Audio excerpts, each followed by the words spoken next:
क्या आपको मालूम है हमारे बॉडी 206 बोन्स है, जिसमें सबसे बड़ा थाई बोन है और सबसे छोटा कान में है। ये कान भी है ना कमाल की चीज। Not only do we hear through it, but ये हमारे बॉडी के बैलेंस को इन्फ्लुएंस भी करता है। हाय, मैं हूँ आपका दोस्त क्रिस्टोफर दारूवाला। ये देखिए, ये खिलौना के कान तो है नहीं, तो ये अपने बॉडी के बैलेंस को कैसे मेंटेन करता है? इसकी होगी कोई राज की बात, और इसका जवाब साइंस में जरूर मिलेगा। पर इस साइंस के बारे में दीपिका और शिवम की क्या राय है? Sound is a form that is produced when an object moves or vibrates. Sound is a form of energy that is produced when an object. क्या आपके लिए भी साइंस का मतलब यही है? डेफिनेशन और फॉर्मूलों की रटाई और भूल जाओ तो पिटाई। हंसो मत, नेक्स्ट वीक मेरा एग्जाम है और साउंड का पूरा चैप्टर आ रहा है और मुझे कुछ याद नहीं। और ऐसे पढ़ोगी ना तो समझ में भी नहीं आएगा। अरे भाई, साइंस समझने की चीज है, उसे समझा जाता है। समझा सकते हो मुझे साउंड? समझा भी सकता हूँ और दिखा भी सकता हूँ।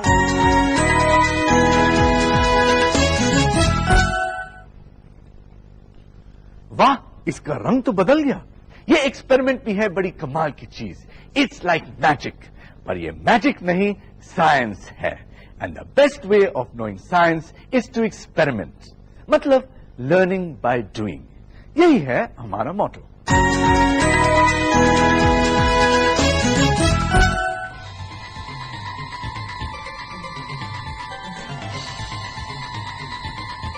तो तैयार है आप साउंड एनर्जी देखने के लिए? हमने स्पीकर को सेलोफेन पेपर से कवर कर दिया है। अब हम ये रिंग स्पीकर के ऊपर रख देंगे।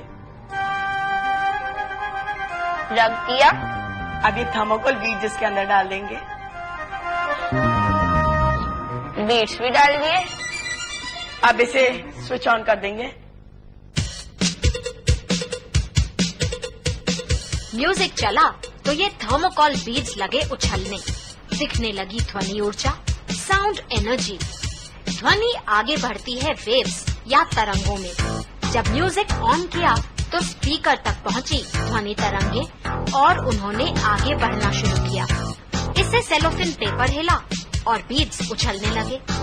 वॉल्यूम कम की तो तरंगे कमजोर हुई, डांस हल्का। वॉल्यूम बढ़ाई तो ध्वनि तरंगे बड़ी हुई और डांस की एनर्जी भी।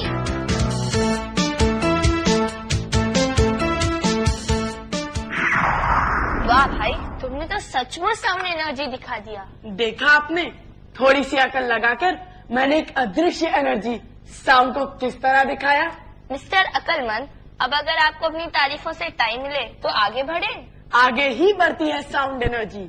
Slinky, perfect example for demonstration of sound energy. इससे तो आप सभी खेलते होंगे, लेकिन कभी ऑब्जर्व किया है? स्लिंकी को हिलाएं, लेफ्ट और राइट। अब देखें कि ये किस तरह दोनों तरफ आगे बढ़ती है। Sound waves mechanical longitudinal waves हैं। मैकेनिकल मतलब आगे बढ़ने के लिए इन्हें चाहिए माध्यम, और लॉन्गिट्यूडनल मतलब लंबाई में आगे बढ़ना। तो बिल्कुल स्लिंकी जैसी ही हैं ध्वनि तरंगे। तो समझ में आया साउंड है क्या? हाँ, साउंड एक एनर्जी है जो किसी भी मीडियम में ट्रैवल करती है। वो वेव्स में भी ट्रैवल करती है। लेकिन साउंड है क्या? साउंड वो है जो हमारे चारों तरफ है। फैन चलाने में साउंड है, हमारे बोलने में साउंड है। ऐसा करते हैं, केटू के पास चलते हैं, वो ही बताएंगी हमें साउंड है क्या।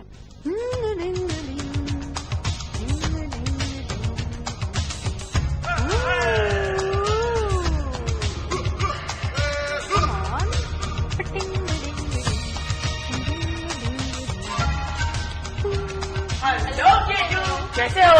हाय, क्यों और कैसे इधर आए? केटू, यहाँ भी क्यों और कैसे? अब भाई तुम लोगों ने नाम रखा है क्यों और कैसे, K2। अरे केटू, अब हमें ये बताइए साउंड के क्यों और कैसे। साउंड आखिर होती क्या है? साउंड, घबराओ मत, ताली बजाइए। साउंड यही है। साउंड एक वाइब्रेशन है, ऊर्जा का एक रूप, अ फॉर्म ऑफ एनर्जी। ये एनर्जी पैदा होती है जब कोई चीज वाइब्रेट करती है, कंपन करती है। इस ड्रम को लें, ढोल बजा तो हुई वाइब्रेशन, वाइब्रेशन से पैदा हुई ध्वनि ऊर्जा। इस ऊर्जा ने आगे बढ़ना शुरू किया और आसपास की हवा के मॉलिक्यूल्स को मारा धक्का। कंप्रेशन, मॉलिक्यूल्स पास आ गए और फिर दूर चले गए। रेरिफैक्शन, इस तरह ध्वनि तरंगे बनी और आगे बढ़ी। हवा के मॉलिक्यूल्स वहीं के वहीं। ये वाइब्रेटिंग मॉलिक्यूल्स अक्सर मैसेंजर्स का काम करते हैं, मतलब कि वाइब्रेटिंग ऑब्जेक्ट से साउंड हमारे कानों तक पहुंचाते हैं। अरे भाई घबराओ मत, समझा रही हूँ। तो मॉलिक्यूल जितने पास होंगे उतना बेटर होगा साउंड कंडक्शन, राइट? हाँ। बात समझ में आई कि नहीं? हाँ। अच्छा बाबा, अब अपने गले पे हाथ रखो और आवाज निकालो।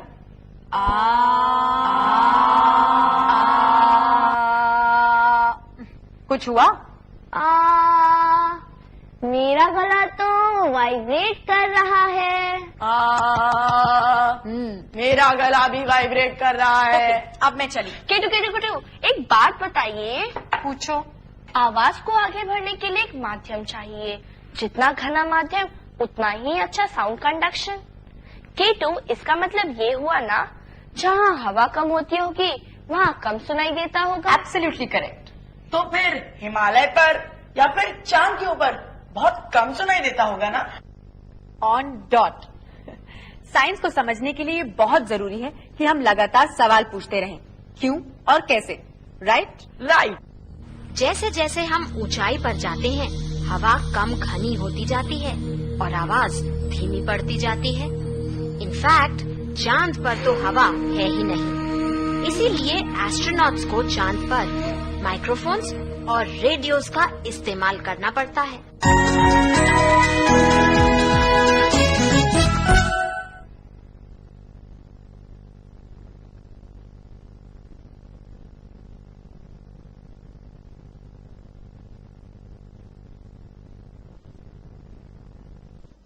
अब आपको सुनाई दे रहा है? सॉरी, मैं अपना माइक ऑन करना भूल गया।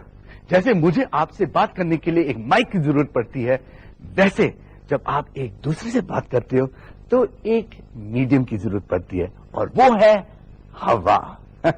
ऐसा ही होता है। ओ, अभी एक silent movie.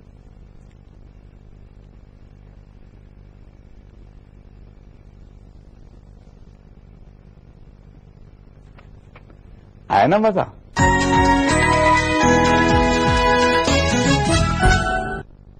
Happy birthday to me, happy. नहीं, मेरा जन्मदिन नहीं है, मैं एक छोटा सा एक्सपेरिमेंट कर रहा हूं।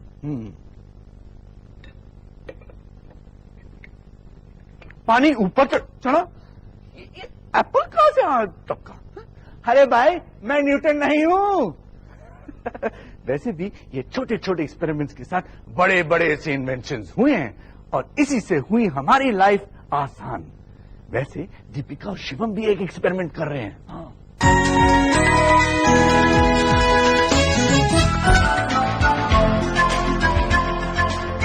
कुछ समझ में आया?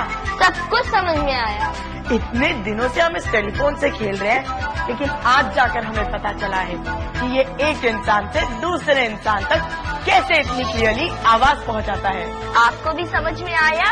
जब हम इस फोन से अपने फ्रेंड से बात करते हैं तो हमारी आवाज इस धागे से होकर हमारे फ्रेंड तक पहुंचती है बहुत क्लियरली। ये धागा एक सॉलिड है और हवा के कंपैरिजन में बहुत ही अच्छा कंडक्टर। तो आप भी अपने लिए एक ऐसा टेलीफोन बनाइए और एक साथी को लेकर बातें शुरू कर दीजिए। बात करते करते ऑब्जर्व भी करें कि क्या होता है जब हम धागा लूज छोड़ते हैं और क्या होता है जब हम टाइट पकड़ते हैं।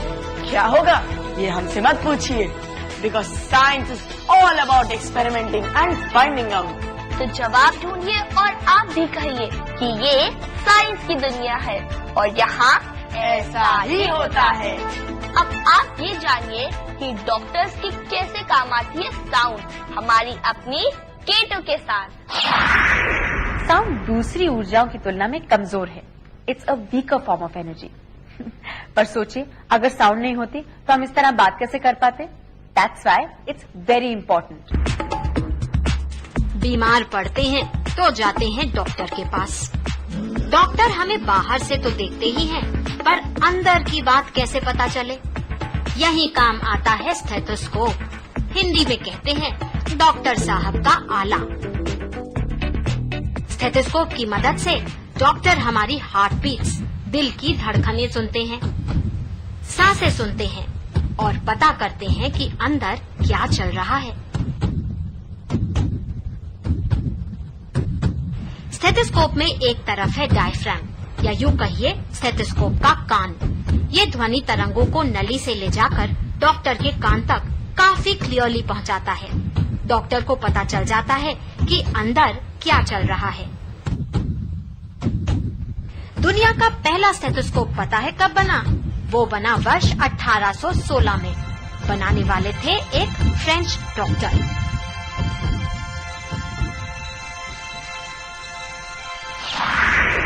जस्ट फॉर योर इन्फॉर्मेशन, हम ह्यूमन बींग्स का हियरिंग रेंज 20 से 20,000 हर्ट्ज तक होता है। हर्ट्ज मतलब साउंड फ्रीक्वेंसी को नापने का एक यूनिट। एक हर्ट्ज मतलब एक सेकंड में एक वाइब्रेशन, एक कंपन।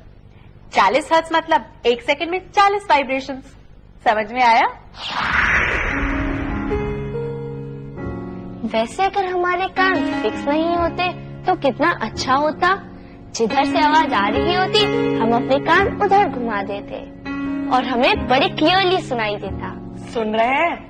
अच्छा हुआ इसने ये नहीं कहा कि काश हमारे कान हमारे फिंगर्स में होते, जहाँ हाथ घुमाया वहीं से क्लियर आवाज आती।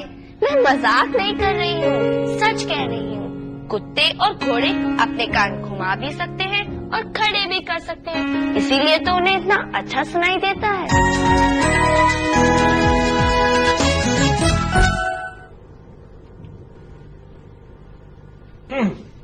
हम अपने कान को ना तो मूव कर सकते ना तो फोल्ड कर सकते, पर आपके लिए यह है एक छोटा सा फोल्डिंग चैलेंज। एक पीस ऑफ पेपर को बीच से फोल्ड करते हुए आप 7 बार से ज्यादा फोल्ड नहीं कर पाएंगे। आजमा के देखिए।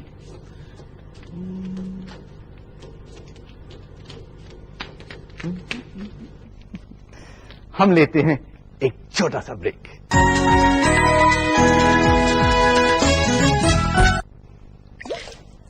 सूखा रुमाल। ये तो पानी गिर रहा है। आइडिया, गीला रुमाल।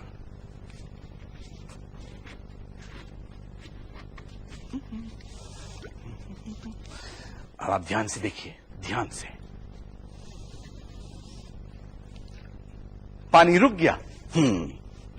ऐसे ही साइंस में हर चीज के पीछे कोई ना कोई सवाल उठते रहते हैं। ये क्यों होता है, वो क्यों होता है, ये ऐसे क्यों होता है, ये वैसे क्यों नहीं होता। मेरे दिमाग में भी उठते रहते हैं, and I am sure Shivam के दिमाग में भी उठ रहे हैं। एक बात बताइए, तुमसे भी पूछ रहा हूँ दीपिका, अगर किसी ग्रास हॉपर के पेट में चोट लग जाए तो क्या होगा? क्या? ये कैसा सवाल है? एक और सवाल, अगर किसी क्रिकेट यानी झींगुर के पैरों में चोट लग जाए तो क्या होगा? तुम्हारा दिमाग तो ठीक है ना? बिल्कुल ठीक है। अच्छा, एक लास्ट सवाल, अगर किसी चमगादड़ यानी उल्टे लटकने वाले बैट का गला खराब हो जाए तो उसे सबसे बड़ी प्रॉब्लम क्या होगी? मुझे नहीं पता। चमगादड़ जी का गला अगर खराब हो जाए तो बेचारे दुबले हो जाएंगे। वो ऐसे कि चमगादड़ अपना खाना ढूंढने के लिए जिस टेक्निक का इस्तेमाल करता है उसके लिए उसकी आवाज जरूरी है। टेक्निक का नाम है एको लोकेशन। अब देखिए, चमगादड़ को दिखाई कम देता है, वैसे भी रात के अंधेरे में एक्टिव रहता है वो। रात को उड़ते समय चमगादड़ एक हाई पिच आवाज निकालते हैं। ये आवाज चारों तरफ फैलती है, फिर चीजों से टकराकर उनके पास वापस आती है, एको या गूंज की तरह।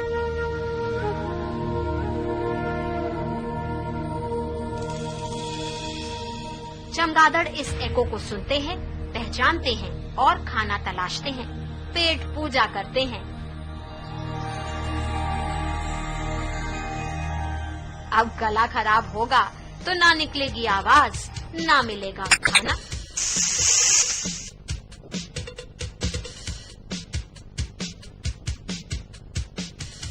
ग्रास हॉपर जी मतलब टिड्डे जी की प्रॉब्लम अलग है। वो अपने पैरों से बोलते हैं, उन्हें रगड़कर आवाज निकालते हैं और सुनते हैं अपने पेट से। वो कैसे? उनके पेट के बीच ही तो स्थित है एक स्पेशल हियरिंग ऑर्गन।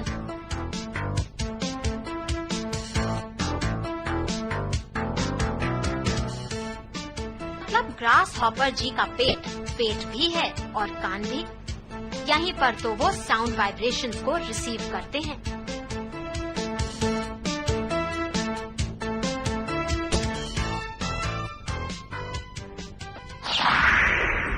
अब बचे मुझसे झिंगूर जी यानी क्रिकेट, जिनके पैर भी है और कान भी। सुनने में बड़ा ही अजीब लगा है। एक झिंगूर दूसरे से कहता होगा, आज मेरे पैरों में बड़ा ही दर्द है, मुझे सुनाई नहीं दे रहा। You're so funny, Shivam. But क्या तुमने कभी सीरियसली सोचा है हमारे कान अंदर से कैसे होंगे? यानी हम सुनते कैसे हैं? बड़ी ही सोफिस्टिकेटेड मशीन होगी ना हमारे कान। वो तो होगी ही। पढ़ा नहीं था क्या कान का स्ट्रक्चर बायोलॉजी क्लास में? अरे उसका तो मॉडल भी बनाया था। हाँ। शरीर के बाहर नजर आता है सिर्फ कान, पर कान के अंदर अगर देख सकते तो कुछ इस तरह का सामान नजर आता। मॉडल में लगी पीली पेपर प्लेट समझिए हमारा बाहरी कान है, एक्सटर्नल ईयर। यही साउंड वेव्स को पकड़कर अंदर पहुंचाता है मिडिल ईयर तक। मिडिल ईयर में ईयर ड्रम है, मतलब कान का पर्दा, साथ में 3 छोटी हड्डियां। मॉडल में ईयर ड्रम है ट्रेसिंग पेपर और मान लीजिए कि टूथपिक हड्डियां हैं। साउंड वेव से कान का पर्दा कंपन करता है। कंपन हड्डियां पिकअप करती हैं और पहुंचा देती हैं इनर ईयर। यहाँ होता है एक द्रव्य, साउंड वेव्स के पहुँचने पर हिलता है और अब ध्वनि तरंग पहुँच जाती है नर्व्स तक। नर्व्स सीधे मस्तिष्क मतलब ब्रेन तक आवाज को पहुँचा देती हैं। शिवम, हाँ, अब तुम हंस क्यों रही हो? मैं हंस नहीं रही हूँ, मैं ये सोच रही हूँ इधर मैंने तुम्हें बुलाया, उधर तुमने सुन भी लिया, सिर भी घुमाया और जवाब भी दे दिया। तुमने तो 1 सेकंड में नहीं लगाया। हाँ दीपिका, सुनने से रिस्पॉन्ड करने तक मेरे बॉडी के अंदर कितनी सारी एक्टिविटीज हुई, वो भी कितने कम समय में, और मुझे पता भी नहीं चला। सचमुच कमाल है। इसीलिए तो कहते हैं साइंस क्या कमाल की चीज है। क्योंकि फिजिक्स हो, केमिस्ट्री या फिर बायोलॉजी, सभी साइंसेस में है लॉजिक और अमेजिंग फैक्ट। आज साउंड एनर्जी की बात हुई है तो उसी से जुड़ा है आज का अमेजिंग फैक्ट। अपने हाथ जरा कान के पीछे ऐसे रख लीजिए। आपने भी रख लिए? कुछ फर्क पड़ा? नाना, टीवी की वॉल्यूम मत धीमे करिए, हम चिल्लाने नहीं लगे, आप ही को जोर से सुनाई दे रहा है। क्योंकि हाथ कान के पीछे रखने से आपके बाहरी कान का साइज बढ़ गया, जिससे साउंड वेव्स आप तक और अच्छी तरह से पहुंचने लगे। यानी जितना बड़ा आपका बाहरी कान, उतनी ही ज्यादा आपकी सुनने की क्षमता। तो सोच लीजिए इतने बड़े कानों वाले हाथियों को कितनी जोर से सुनाई देता होगा।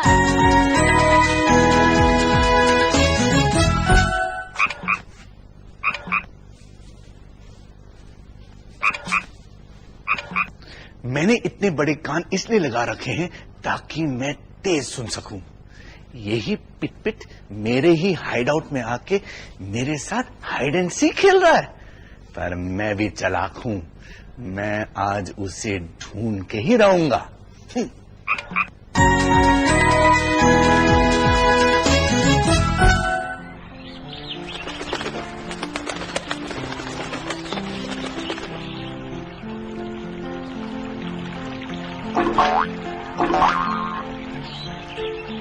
आहा, नदी में इतना पानी आया है मानो बाढ़ आ गई हो। ये नदियाँ बनती कैसे है? जब भी बारिश होती है या बर्फ पिघलती है तब पर्वतों से छोटे छोटे झरनों के रूप में पानी नीचे की तरफ बहता हुआ तालाब या समुंदर की ओर आ जाता है। बहुत सारी उप नदियाँ मिलकर एक बड़ी नदी का रूप लेती है। विश्व की सबसे बड़ी नदी नाइल है, जिसकी लंबाई 6,695 किलोमीटर है। और भारत में गंगा, यमुना, ब्रह्मपुत्र, गोदावरी, कृष्णा, कावेरी, महानदी और नर्मदा मुख्य है। तो क्या नदियाँ मिलकर समुद्र बनाती है?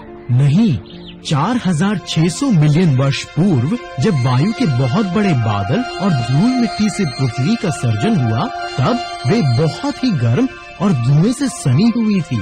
धीरे धीरे इसके ठंडी होने के पश्चात बारिश हुई और जहाँ जहाँ बड़े बड़े गड्ढे थे वहाँ पानी भर गया। यही हमारे समुद्र है।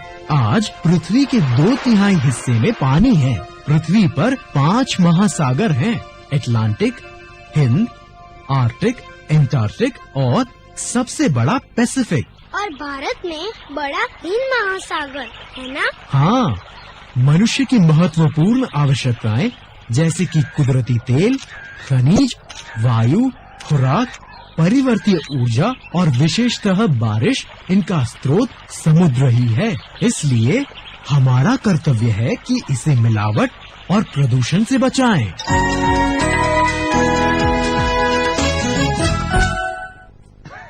हमारे जाने का समय हो गया है। हम फिर मिलेंगे इसी हाइडआउट में नए नए एक्सपेरिमेंट्स के साथ।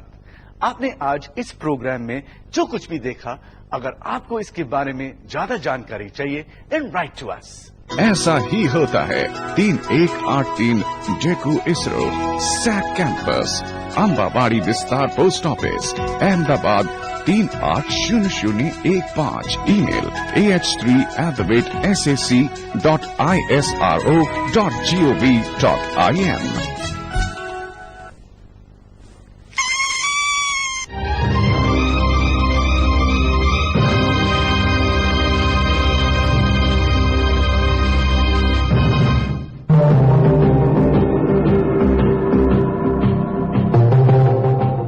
इस कार्यक्रम के प्रायोजक हैं डेकू इसरो और विज्ञान प्रसार।